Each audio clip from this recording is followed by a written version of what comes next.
ముందుగా నేను ఒక 3 ఎగ్స్ తీసుకున్నాను. ఇప్పుడు ఈ ఎగ్స్ని ఈ విధంగా పగలగొట్టుకుని పెంకులు అనేవి రాకుండా వేసుకోవాలి.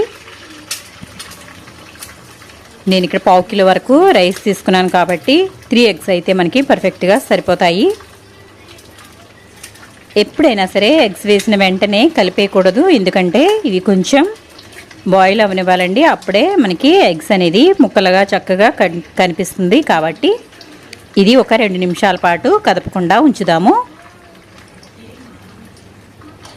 ఇప్పుడు మెల్లగా ఒక పక్క నుండి ఈ విధంగా కలపాలండి.